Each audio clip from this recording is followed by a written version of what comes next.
Pay no attention to the 1-year hiatus.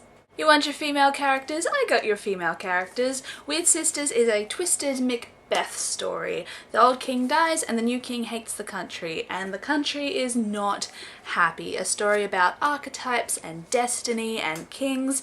Pratchett just loves his stories about stories, basically. In case you couldn't tell. Bubble, Bubble, Toil and Trouble, the 3 witches are our protagonists. 2 of them are elderly women. Elderly women kicking ass and being portrayed as 3-dimensional interesting characters? Unheard of. Are they awesome? Yes. Are they representative of various ideals and vary in personality types? Yes. Do they talk about things other than men? Yeah, kinda? I mean, this is basically Macbeth, and they have to deal with all that Macbethian nonsense, you know, destiny of kings and whatnot, but they are at least in charge of it, or trying to show how not in charge of it they are. The funny thing about destiny is people get it wrong. They think it controls them. It's the other way around. You've already met Granny Weatherwax in Equal Rights. She's back and sassier than ever. Witches don't have leaders, and they generally agree that Granny Weatherwax is the best leader that they don't have. She's powerful and struggles with not using that power when she gets mad, because that's what magic is for, not using wizards. She's aware that if she did use her magic to a full potential, then she would win, and that's a bad thing, because you shouldn't abuse your power, and it's an awesome character struggle, and it comes up later. Nanny Og is the matriarch of an immense family stemming from several husbands and an energetic youth. She's that bawdy, inappropriate old lady at your grandma's nursing home who asks you about your sex life. You know the one. My favourite thing about Nanny Og is she comes across as comedic relief, but then she reminds you that she is the mother of basically a whole village and a witch, and you can't achieve either without a little bit of kick-ass ability. And then there's Margaret.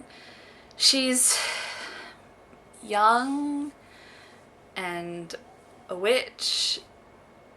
No, wait, I got it.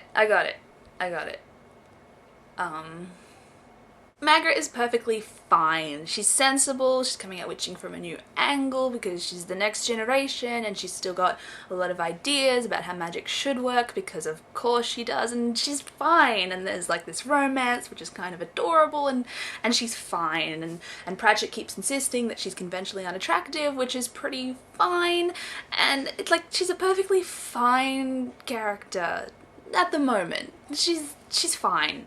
She's fine. Remember that Wyrd Sisters is Macbeth, and it wouldn't be a Macbeth satire without some theatre subplot. I'm talking 19th century comedies as art. I'm talking warped Shakespeare quotes and theatre as holding up a mirror to the world and changing history, because theatre can do that. All you have to do is change the murdered king into an evil king and the murdering brother into a noble hero, and you've got some rewritten history, because theatre is magic. Like, the full title of this book should be Wyrd Sisters, Theatre is Magic, with a rainbow and clouds, because theatre is magic. The antagonists are Macbeth and Lady Macbeth are also pretty top-notch.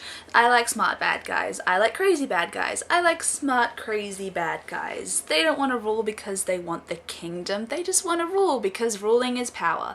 They're power hungry. And yes, sometimes that villain can fall flat on its face, but here it just works for me. The Duchess especially always kind of freaked me out. She really stands out as one of my top Pratchett bad guys. Maybe just me. Maybe. Guys, I love this book. I love theatre. I love sassy old women who are powerful. I love stories about archetypes. Who should be king? The young man who can command a room like he does a stage? Of course old witches are crones. That's what old witches do. Young witches are sirens, and not Margaret. She's fine. Like, she's a perfectly fine character. She's fine. She's fine.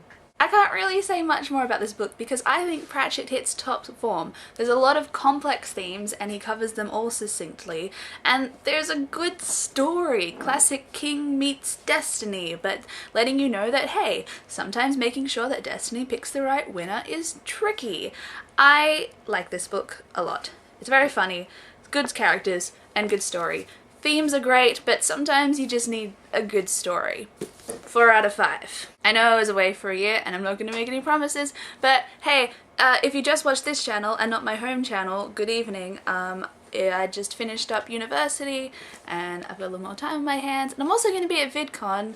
I'm not sure if many people watch this channel and not my other channel, but I am going to be at VidCon, so that'll be fun. But I'm going to try and pick these up again, and I'll talk to you guys later. Bye!